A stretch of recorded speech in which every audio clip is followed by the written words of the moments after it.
오늘 본문은 사도 베드로가 쓴 편지가 성경에 된 것입니다. 베드로 후서는, 베드로 전서는 사도 베드로 있지 않습니까? 저희들이 알고 있는 예수님을 3번 부인했던 이 베드로가 첫 번째 편지, 두 번째 편지를 썼는데 두 번째 편지가 베드로 후서입니다. 그러면 이 사도 베드로가 쓴 편지가 성경이 되었는데 왜 이 편지를 썼느냐? 교회를 흔드는 세력이 있었기 때문입니다.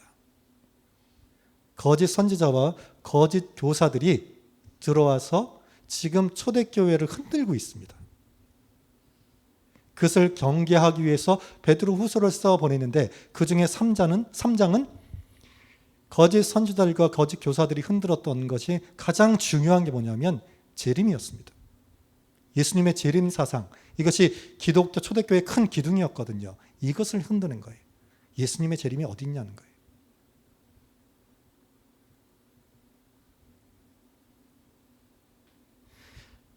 초대교회 때 예수님께서 십자가에 죽으시고 부활하셨습니다. 그리고 제자들에게 무수히 많은 사람들을 보여주시고 하늘로 승천하셨죠. 올라가셨습니다. 그리고 말씀하셨습니다. 너희들이 이렇게 올라간 대로 내가 내려오겠다는 거예요. 다시 이 땅에 오겠다는 거예요. 그때는 심판으로 오겠다는 거예요. 예수님께서. 그리고 이 땅을 심판하고 새 하늘과 새 땅을 만들겠다는 거예요. 그러니까 초대교회 교인들은 예수님의 재림을 갈망했습니다. 엄청난 고통 가운데 인내할 수 있었던 가장 큰 힘이 예수님께서 잠시 오실 거니까. 예수님께서 재림하시면 이 땅에서의 모든 고통을 다 끝내게 해주실 것이고 수고한 모든 것에 보상을 주실 거라는 그 믿음이 있었습니다. 그래서 인내할 수 있었습니다. 왜? 그때 재림의 때를 소망했기 때문에. 가장 소망했습니다. 그런데 거짓 선지자든 거짓 교사들은 얘기하는 거예요.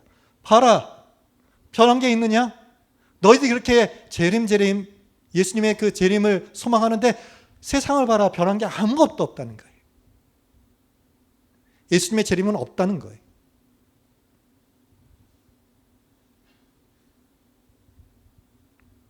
아무것도 변한 것이 없는데 무슨 재림이라는 거예요. 그렇게 기독교의 신앙을 흔들었습니다. 지금도 마찬가지요. 지금도 마찬가지라고 생각합니다.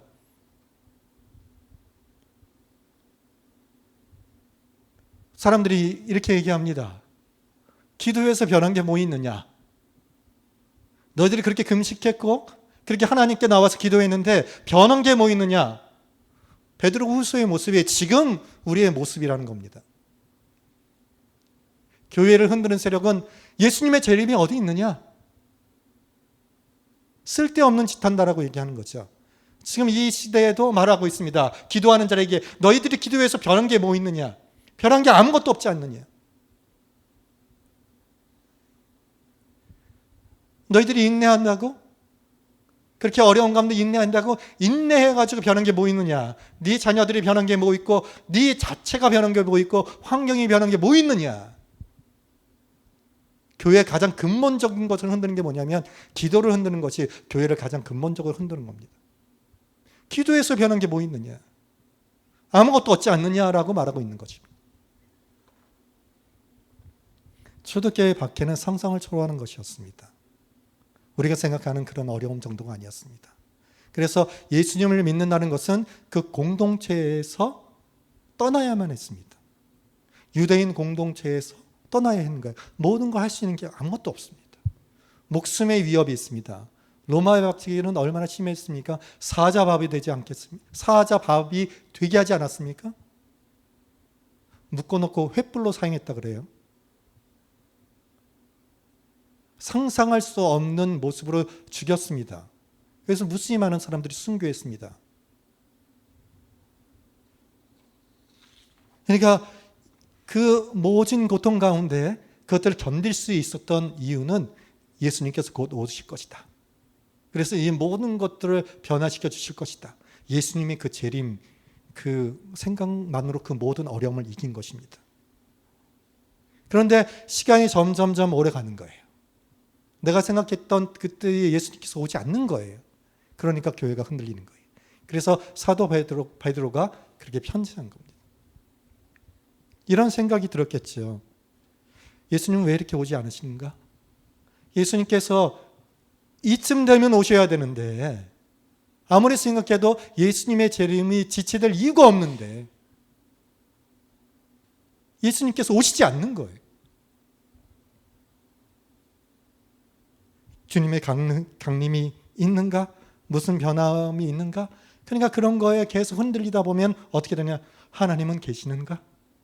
그리고 두 번째는 뭐냐면 어떤 생각이 드느냐면 이렇게 힘든 나를 하나님은 보시고는 계시는가? 그래, 하나님 계시는데 내가 이 어려움들을 견뎌나가고 있는데 하나님은 나를 보시고 계시는가? 저 사람이 하나님은 계시는 것 같아요. 그러나 나는 보시는가?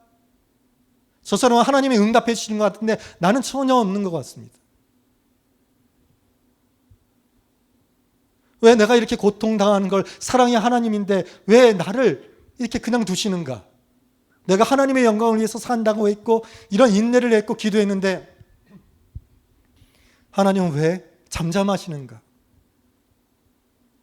얼마나 많은 생각이 있었겠습니까? 그러니까 하나님은 이런 생각을, 저 사람은 사랑하지만 하나님은 나를 버리셨구나. 하나님은 나를 버리셨구나. 이런 생각까지 들 수 있지 않겠습니까? 이러한 초대교회 때에 그 초대교회를 흔드는 그 사람들이 얘기했던 근거가 있습니다. 베드로서 3장 4절인데요. 그러니까 거짓 교사들이 얘기하는 겁니다. 이르되 주께서 강림하신다는 약속이 어디 있느냐. 조상들이 잔 후로부터 만물이 처음 창조될 때와 같이 그냥 있다니. 그냥 있는 거예요. 그냥. 재림이 있다고? 그냥 있다는 거예요. 이걸 세 번역에서 뭐라고 번역했냐면 이렇게 말할 것입니다. 그리스도가 다시 오신다는 약속은 어디 갔느냐. 조상들이 잠든 이래로 만물은 창조 때부터 그러하였듯이 그냥 그대로다. 그냥 그대로다. 재림 하는데 그냥 그대로다. 그냥 그대로다. 달라진 것이 없다는 것입니다. 변한 것이 없다. 너희들이 그렇게 금식하고 애절히 간절히 바라는데 변화가 없다는 거예요. 그러니까 이 거짓 교사들이 말하는 비웃고 조롱했다고 했습니다. 조롱했다는 게 이게 비웃는 거예요. 비웃는 거예요. 예수님의 재림 비웃는 거예요. 그냥 그대로인데 변한 것이 없는데. 그러니까 그냥 그대로인데 이 생각이 계속 들어가니까 어떻게 됐느냐. 너희들 그렇게 기도하고 예수님의 재림을 소망하면서 견뎌나가는데 헛수고라는 거예요. 거짓 교사들이 말하는 게 너희들이 하는 그 모든 수고가 헛수고라는 거예요. 예수님이 재림하고 너희들이 기도하는데 기도하는 모든 것이 다 헛수고라는 거예요. 기도해가지고 변한 게 뭐 있냐는 거예요. 헛수고지. 헛수고라는 생각이 들어가면 어떻게 되는지 아십니까? 심령에. 그게 생각이 들면 답답해지는 거예요. 내가 기도했는데 하나님은 응답되는 것 같지 않으니까 내 마음이 답답해지는 거예요. 여러분이 혹시 기도했는데 답답합니까? 이런 문제가 있기 때문에 답답한 거예요.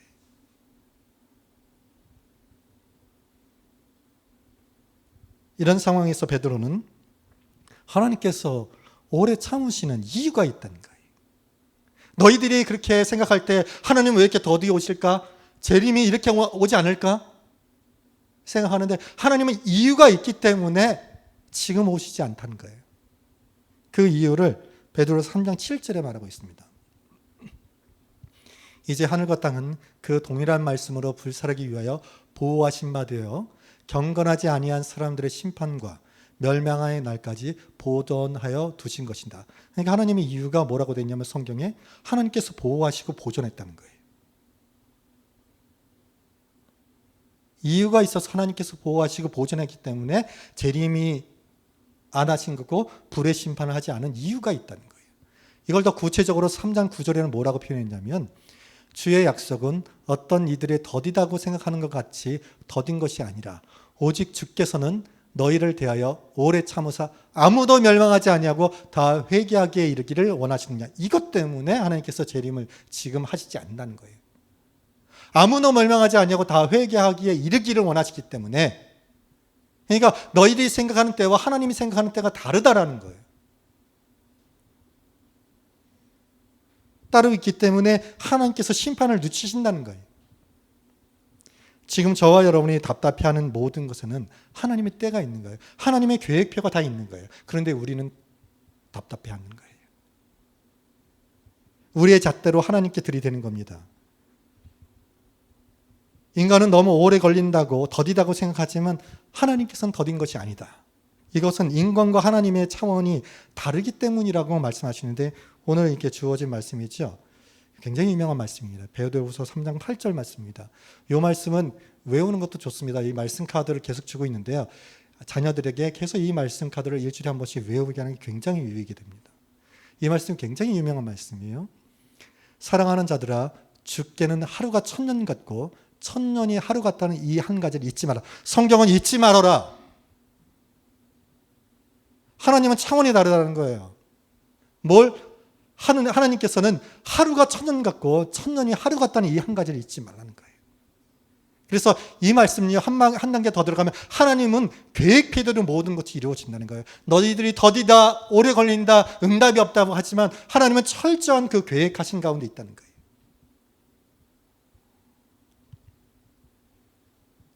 사실 이 말씀은요, 제가 생각할 때 가장 기독교적인 말씀이고요, 가장 불교적인 말씀입니다.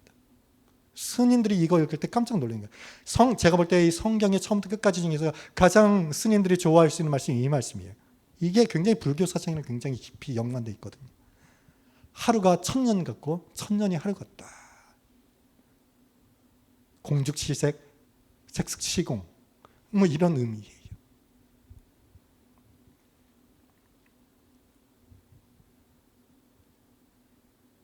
그래서 인간은 너무 오래 걸린다, 지체된다 하지만 하나님께서는 그런 것이 아니에요. 차원이 다르기 때문입니다.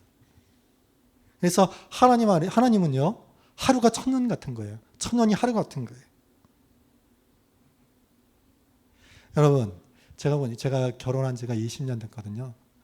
제가 생각해 보니까 시간이라는 개념은 굉장히 주관적입니다. 그리고 제가 생각할 때 과거의 것들은 굉장히 빠르게 느껴지고요, 미래의 것은 굉장히 더디게 느껴집니다. 그래서 미래에 올 것이 너무나 더디게 느껴지니까 힘들어지는 거예요. 그러나 시간을 한 단계 딱 뛰어보면요, 과거에 빨랐듯이 우리가 임할 그것도 굉장히 빠르게 올 것입니다. 제가 과거 결혼한 21년째인데요. 엊그제 갔습니다. 엊그제 결혼한 것 같아요. 순간이에요. 앞으로도요, 우리가 하나님의 때가 너무나 더디다고 하지만요, 금방 올 것입니다. 하나님을 금방 배울 거예요. 제가 담임 목사가 된 이후에 두 가지를 생각합니다. 굉장히 많이 생각하는 건데 뭐냐면, 잠시 후에 내가 하나님 아버지를 뵐 것이다. 그래서 하나님 아버지, 제가 이렇게 살았습니다라고 딱 제 삶을 하나님께 펼칠 것입니다. 두 번째로 생각하는 건 뭐냐면, 제가 사랑했고 제가 따랐고 존경했던 이현선 목사님을 뵐 것입니다. 일대 우리 목사님, 제가 2대 우리 교회를 이제 담임 목사로 하고 있는데, 목사님, 제가 이렇게 목사님이 세우신 교회를 이렇게 하다가 목사님 배웠습니다. 저는 이걸 늘 생각합니다. 그래서 잠시 후에 뵐 거예요. 제가 정말 사랑했고 정말 제가 꿈꿨던 그 모든 것, 제가 이렇게 했습니다라고 또 이완서 목사님을 뵐 거예요. 이완서 목사님이 제 있을 때 항상 저한테 얘기한 건 이런 거예요. 이 목사, 나는 큰 하나님의 영광을 받을 거야. 하나님 가까이 있을 거야. 늘 저에게 얘기했어요. 나는 하나님 가까이 있을 거야. 큰 영광을 받을 거야. 하나님 가까이 있을 거야. 그러면서 저한테 이래요. 이 목사도 열심히 해가지고 하나님 가까운 데 있으라고. 저한테 이런 거예요. 나는 가까운 데 있을 텐데 이 목사 어디 있나 이렇게 한참 멀리 있을까. 그러면 안 된다고. 가까운 데 보자고. 저번 몇 번을 그렇게. 우리 교육자들 항상 그 말씀 굉장히 많이 하시고, 저한테 개인적으로 그런 말씀, 우리 같이 가까운데 우리 예수님 보자고. 잠시 후에 여러분이 이제 이 세상이요, 그렇게 오래 있지 않습니다. 잠시 후에 갈 거예요. 50년이요? 50년도 잠깐입니다. 여러분의 남은 시간 한번 생각해 보세요. 20년이요? 잠깐이에요. 잠시 눈 감고 뜨면 하나님 배울 것입니다. 그래서 하나님께, 하나님 제가 이렇게 왔습니다. 뭘 위해서 너는 이 세상을 살았느냐? 딱 했을 때 하나님 제가 이렇게 남은 인생을 이렇게 하나님을 위해서 살았습니다 라고 말할 수 있는 저와 여러분이 되었으면 좋겠습니다. 하나님께서 오늘 이 시간도 말씀하십니다. 하나님의 일은 더디지 않다. 나는 절대 더디지 않다. 오늘 3장 9절의 말씀을 우리에게 주십니다. 주의 약속은 어떤 이들이 더디다고 생각하는 것 같이 더딘 것이 아니다. 너희들이 기도하고 너희들이 기다렸고 그 모든 걸 절대 더디지 않을 것이다 라고 말씀하십니다. 너희 교회를 향한, 개개인을 향한 너희들이 그렇게 기도했고 인내했고 쌓았던 그 모든 걸 더디지 않고 올 것이다 라고 말씀하십니다. 저희들이 답답해하는 이유는 저희들이 생각할 때에 시간이 오래된다, 지체된다 라고 생각하기 때문이에요. 생각의 차원입니다. 그래서 내가 생각하는 것 넘어서 하나님께서는 절대 더디지 않다는 거예요. 그때 모든 것은 다 이루어질 거라는 거예요. 그래서 우리는 내 자녀를 볼 때 굉장히 답답하지요. 왜 하나님께서 내 자녀를 확 해가지고 변화시키지 않을까? 나를 변화시키지 않고 왜 환경을 확 하지 않으실까? 이런 생각이 있다는 겁니다. 하지만 하나님께서는 분명하게 그 모든 것을 이루실 거라는 거예요.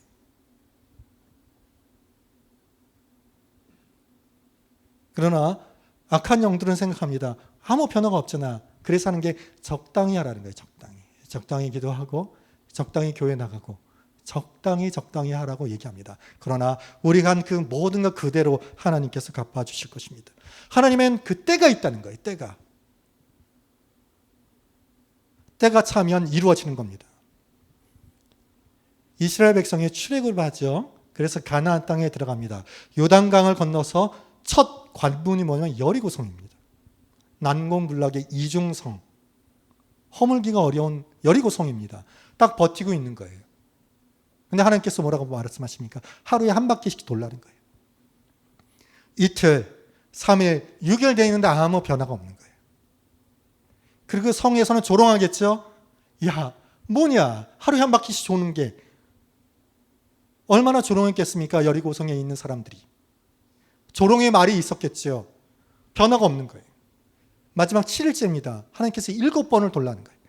6번을 돌려까지 아무 변화가 없는 거예요. 그러나 마지막 7번을 딱 돌고 함성을 외쳤을 때 그 여리고성은 무너지는 거예요. 그때까지 모든 사람은 변화가 없는 것 같아요. 우리가 기도하고 했던 것이 전혀 변화가 없는 것 같아요. 하지만 그것이 차곡차곡 쌓여서 마지막으로 여리고성을 7바퀴 돌았을 때에 놀라운 역사가 나타나는 거예요. 하나님의 때는 이렇게 드라마틱합니다. 성경에 보니까 사르밧의 과부가 하나 있었습니다. 3년 6개월 동안 비 내리지 않았던 거예요. 당시의 과부는 할 수 있는 것이 아무것도 없었어요. 그런데 하나님께서 성경 보니까 그 엘리야 시대 때에 많은 과부가 있었지만 하나님께서 이 엘리야를 통해서 먹여주고 공급해 주신 그 과부는 오직 한 명, 사르밧 그 과부밖에 없었다. 그러니까 사르밧 이 과부가 얼마나 기도했겠습니까? 아들이 하나 있었거든요. 양식이 떨어져 가는 거예요. 얼마나 하나님께 인정한 믿음이니까 얼마나 기도했겠습니까? 그럼 하나님의 응답이 없는 거예요. 그러니까 그 통의 가루가 계속 없어지는 거예요. 병의 기름이 계속 없어지는 거예요. 그러니까 이 여인이 얼마나 살기 위해서 노력했겠습니까? 빌리고 일하려고 온갖 수단 방법을 다 해도 이제는 할 수 있는 게 아무것도 없는 거예요. 성경에 보니까 통의 가루 한 움큼, 기름 조금. 그래서 이 여인이 장작을 이제 주워가지고 마지막으로 떡 하나, 빵 하나 만들어가지고 먹고 그 아들과 죽으려고 했는 거예요. 그때까지 하나님께서 응답하지 않으신 거예요. 아니, 저는 이렇게 생각해요. 하나님께서 인정한 과부니까 좀 어느 정도 있을 때 가가지고 엘리야 보낼 수 있는데 꼭 그때까지 하나님께서 기다려야 됩니까? 요 마지막 남은 그 하늘 때까지 기다릴 필요가 있습니까? 그 전에 엘리야를 보내주시면 되죠. 그때까지 하나님께서는 두시는 거예요. 이제 그 과부는 이거 먹고 죽을 각오를 한 거예요. 그때 하나님께서 엘리야를 보내주셔서 모든 걸 채워주지 않습니까? 하나님의 때는 이런 거예요. 내가 생각할 때는 하나님 왜 이때까지 하나님께서 역사하지 않습니까? 할 수 있지만 하나님께서는 다 계획이 있는 거예요. 이제 곧 하나님께서 채워주실 때가 된 거예요.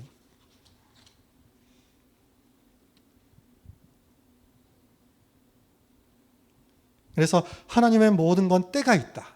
그리고요, 우리가 답답해하는 이유가 이 문제가 굉장히 크다고 생각하는데 말세의 때를 저와 사는 저와 여러분에게 우리가 그렇게 심각한 건 그렇게 없습니다, 여러분. 과거에는 그 문제가 죽을 것 같았고 이 문제 때문에 너무 힘들었는데 시간이 지나보면 어떻습니까? 그런 게 있었지 이렇게 되는 거예요. 그러니까 인생 살다 보면 그렇게 심각한 건 없는 거예요. 그런데 우리는 그걸 너무 심각하게 생각해요. 그러니까 너무 힘든 거예요. 그렇게 심각한 건 없는 거예요. 장경동 목사님이 이런 얘기 하시더라고요. 어느 날 이제 교회인 가운데 여성도분이 이제 암이 걸리셨다는 거예요. 그래서 병원에 이제 가서 예배를 드리려고 가셨다는 거예요. 장경동 목사님이 이런 얘기를 해요. 가니까 이제 그 암으로 그 여성도님이 힘들어하고 예배를 드리려고 했는데 이 여성도님이 남편한테 소리를 지르는 거예요. 화를 냈다는 거예요. 이유가 뭐냐면 이 남편분이 목사님이 왔으니까 먼저 예배를 드리고 이제 기본적으로는 그 다음에 이제 음료수라든가 이렇게 가져오는데 오시니까 너무 이렇게 뭔가 가만히 있기 모르니까 음료수를 막 먼저 대접한 거예요. 그러니까 그 여성분이 이렇게 남편한테 화를 내는 거예요. 뭐라고 했냐면 예배 끝난 다음에 가져와야지. 이거 제가 드라마틱하게 했어야 되는데 예배 끝난 다음에 가져와야지. 이렇게 짜증을 내는 거예요. 그러면서 그 장경동의 목사님은 그 암 때문에 이렇게 짜증낸 건지 이 짜증낸 것 때문에 암이 걸린 건지 모르겠다. 그러니까 뭐 그 예배 전에 좀 가져오고 그게 무슨 의미가 있습니까? 별거 아닌데. 우리는요 별거 아닌 것 때문에 화짜증내는 거예요. 우리는 별거 아닌 것 때문에 답답해하는 거예요. 지나고 보면 별거 아닙니다. 그런데 우리는 그것들을 굉장히 크게 느낀다는 거예요. 제가 생각을 해봤습니다. 하루가 1000년 같을 때는 언젠가? 여러분이 하루가 1000년 같게 느꼈을 때는요, 힘들었을 때예요. 제가 보니까 인생이 굉장히 고통이 있으면 하루가 안 가요, 시간이. 하루가 1000년 같아요. 그런데 기쁨의 시간이잖아요. 기쁨은 하루가 너무 빨리 가요. 제가 보니까 여행 가는 사람 있잖아요. 국내 여행이나 특히 해외여행 한 3일, 4일, 해외여행 일주일, 열흘 가잖아요. 그러면 특히 해외여행 가는 사람은요. 시간이 너무나 빨리 가가지고 다음날 다시 비행기 타야 되는 생각에 굉장히 아쉬워해요. 그러니까 기쁨의 시간은 너무나 빨리 가는데 고통의 시간은 너무나 안 가요. 개인이 느끼는 거예요. 365일은 똑같이 주어졌습니다. 그럼 내가 그렇게 느끼는 거예요. 성경에 보니까 야곱이 있는데요. 이 야곱이 어떤 사람이냐면 사랑하는 라헬을 얻기 위해서 7년 동안 종살이 합니다. 7년 동안 종살을 해요. 창세기 29장 20절을 보면 야곱이 라헬을 위하여 7년 동안 라반을 섬겼으나 이게 종살이 하는 거예요. 7년 동안의 품삯을 내는 거예요. 그를 사랑하는, 그러니까 라헬을 얻기 위해서 7년 동안 노동을 한 거예요. 그를 사랑하는 까닭에 7년을 며칠같이 여겼더라. 그러니까 너무 소망이 되는 거예요. 7년이 며칠 같은 거예요. 저 여인을 아내로 맞을 거를 기대하니까 설레는 거예요. 야곱이 이런 사람입니다. 고통의 시간이 길어지고 끝이 없어 보일 때 어둠의 그림자가 드리워집니다. 마치 끝이 없는 터널을 걷는 것 같고 그래서 답답해합니다. 이 시간이 언제 끝나나? 그러나 하나님의 역사는 이루어지는 거예요. 일본에서 가장 오래된 목조 건물이 있습니다. 뭐냐면 호류사라는 절인데요. 1000년 된 소나무로 지어졌다고 합니다. 그러니까 600년 초에, 그러니까 7세기 초에 만들어진 그 목조 건물이에요. 굉장히 오래됐죠. 1000년을 넘어갔습니다. 600년 초에 이렇게 건축된 걸로 이제 보고 있습니다. 그래서 이렇게 말합니다. 그 절을 건축한 목수의 가문에서 후손에게 가르치는 말이 있답니다. 뭐라고 가르치냐면 1000년 이상 갈 수 있는 건물을 지으려면 1000년 된 노송을 써야 한다라고 얘기를 했다. 저와 여러분의 천년 같은 연단의 시간은 헛되지 않을 것입니다. 천년 같은 연단은 천년의 사역으로 빛나게 될 것입니다. 그날을 기억하며 오늘도 기대감으로 더 인내할 수 있지 않겠습니까? 천년의 그 건축물이 되기 위해서는 천년을 산 그 소나무를 써야 되는 것이죠. 저와 여러분의 그런 모습 아니겠습니까? 그래서 저와 여러분의 소망이 있고요. 그때는 곧 올 것입니다. 저희들이 기도했고 수고했고 인내했던 그 모든 것을 저와 여러분은 보게 될 것입니다. 그를 향해서 믿음으로 나아가는 저와 여러분이 되어야 하겠습니다. 기도하시겠습니다.